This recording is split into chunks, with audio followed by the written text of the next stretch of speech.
Yet on another trip here in Spain, and in this video we'll tell you all you need to know about renting a car and also driving in Spain. So let's jump straight away to the first subject. So you do it okay,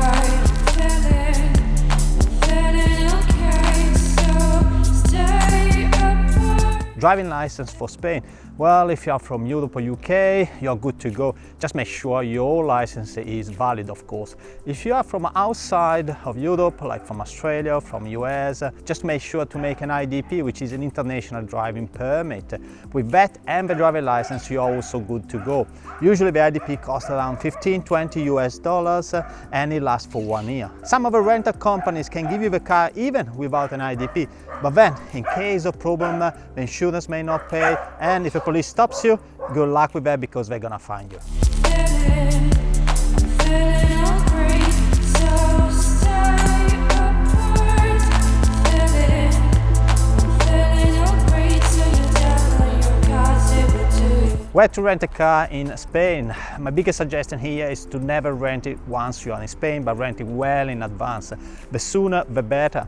I usually rent it as soon as I decide actually to come to the country, and doing that I get the best prices. Usually you can cancel anyway the booking up to 24 hours before the pickup time, which is great.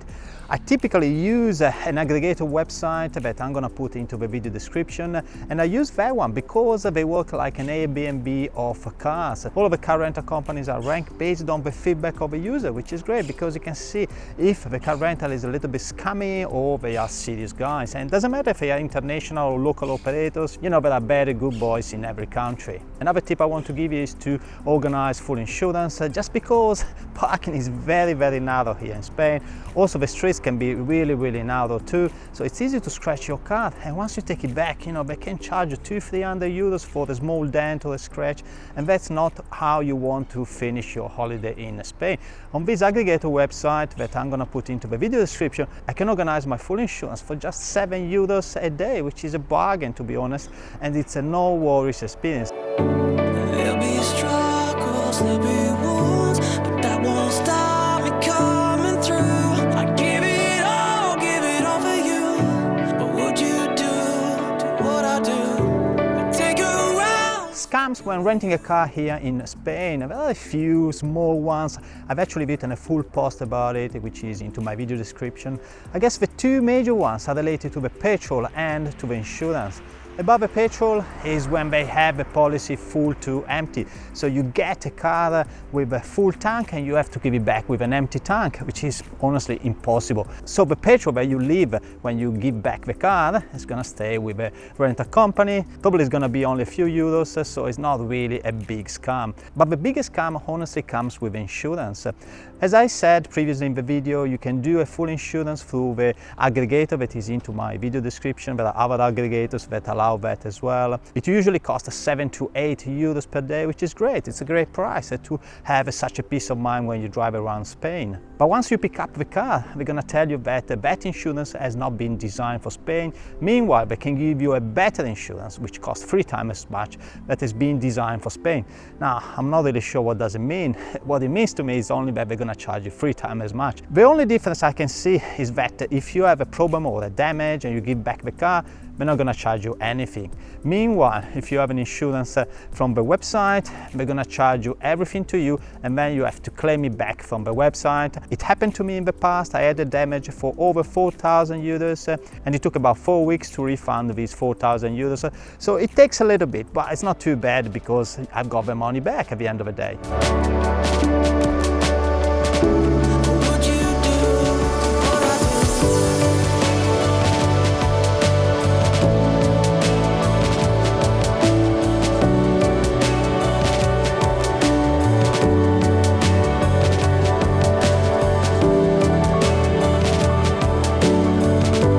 Type of roads in Spain. There are all sorts of roads like in any other country. You can go from the highway to the small roads.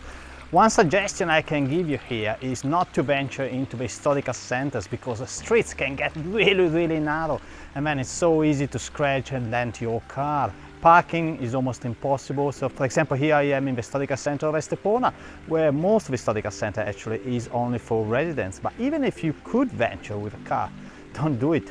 because it's gonna be hard to move around and impossible to get out. I feel alive, yeah. Speed limits in Spain. Usually you have 3 speed limits. The first one, 120 km for the highway. Then if you go into main roads or secondary roads, it is between 90 and 100 km per hour. And finally, in towns and cities, you have 50 km per hour. But there are exceptions to the rules. For example, in this small town, you have a speed limit of 20 km per hour. And then if you go there into the main road over there, you have a speed limit of 90 km per hour, but on some parts of it is only 60 km per hour, other parts is 40 km per hour. So what I suggest is really to check all of the speed limits whenever you drive, because there are police checks and you don't want to be fined here in Spain. It can be quite expensive. But make sure if you're fined to pay straight away, because if you leave a ticket to the rental company, they're gonna charge you the cost of the fine plus also the admin fee.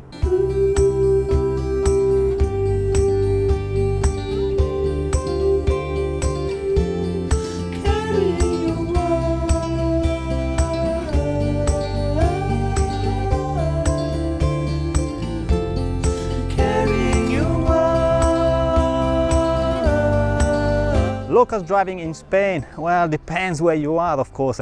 In the big cities, the Spanish people are a little bit stressed, like anywhere in the world, it must be said. But once you're out of the cities, things get a little bit easier and people are more chilled out, which is great because that's what you want. You don't want to be stressed when you're driving. I am, for example, here in Costa del Sol at the moment, and honestly, it's a breeze to drive around, even in Malaga, which is a big city.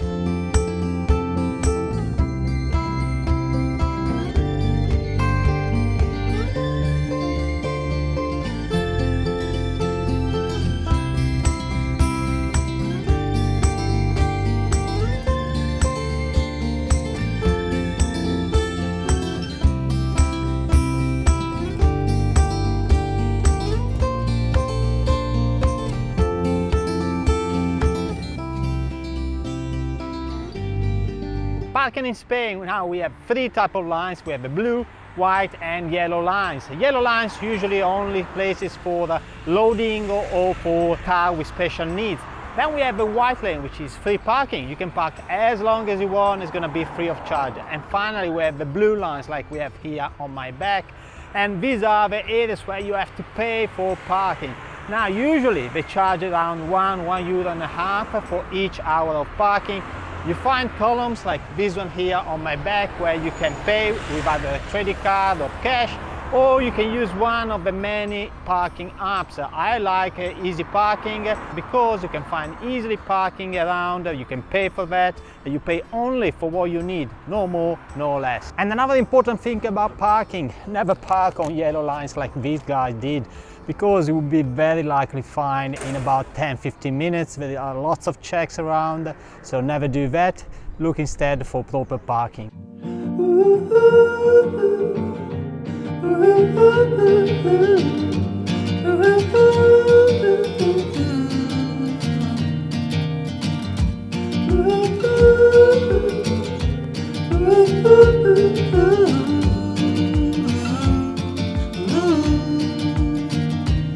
Petrol stations here in Spain, there are plenty of them. I am, for example, in a Repsol station, which is one of the major providers here in Spain. The cost of a petrol is similar to most of Europe, which means it's expensive if you come from US or from Australia. An interesting thing I found here is that they charge you €1 to put air into your tires, which is the first thing I usually check when I rent a car.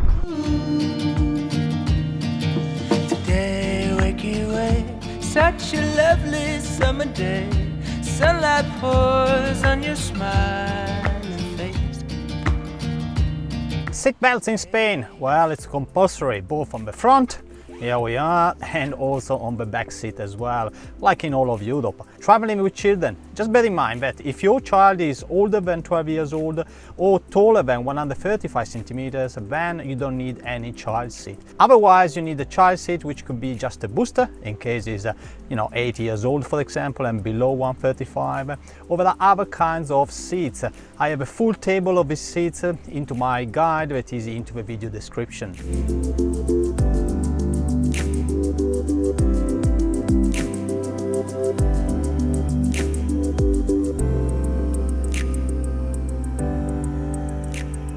Navigating in Spain, my suggestion here is to use Google Maps. Just be aware that sometimes you're gonna lose the signal, both the data signal and the GPS signal. So download the maps on your mobile of the areas where you're gonna visit. Is it worth to take the GPS system on the car? Probably not. Main reason is that most of the time it's not updated, and anyway you won't have a traffic condition on that GPS system.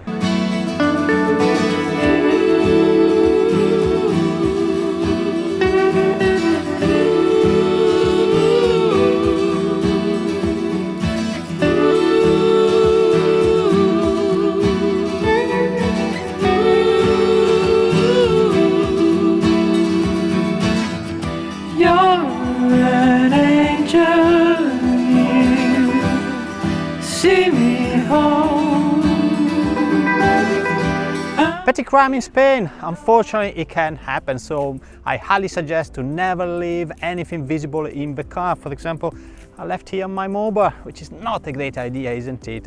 But besides that, you know, you shouldn't leave anything, not even an empty bag, because they may break into the car and they're gonna damage the car, and you have to report it to the police. You may have to pay to the rental company the damage, so it's gonna be time and money consuming. If you really have to leave something in the car, you can place it into the boot, but make sure it's not visible from the outside, so you need to have a cover like this one or anything similar to that.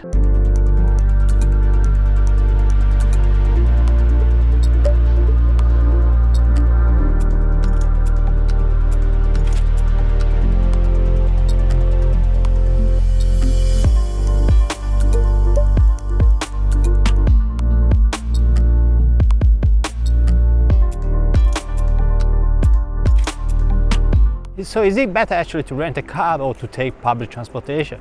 Well, my view is that if you plan just to visit the major destination, like you want to have a trip to Barcelona, Madrid, and maybe Valencia or Sevilla, then probably a train would work better. Just because you move from city to city, it's easy going, and also you won't have any trouble with parking. But if you want to go a little bit off the path, like I am here in Barbate, one of the southernmost towns of Andalusia, then you need a car. Just because if you take the bus or public transportation, it will take a ton of time. With public transportation, it's going to be a cheaper experience. Meanwhile, with renting a car, it can be more expensive. In saying that, if you're traveling as a group or as a family, it's probably going to be cheaper actually to rent a car than taking public transportation. You want to rent a car if you want to be flexible with your trip, if you want to stop along the route more than just going from destination to destination.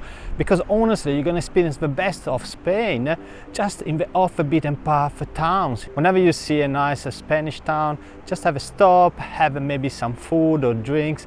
That's how you're going to experience Spain. Overall, I prefer to rent a car whenever I come to Spain, just because I want to experience things which are not really the major destination in Spain. And with this comparison, I'm gonna close this video. I hope you enjoy. Put a like, subscribe to the channel, and I see you in next week's video.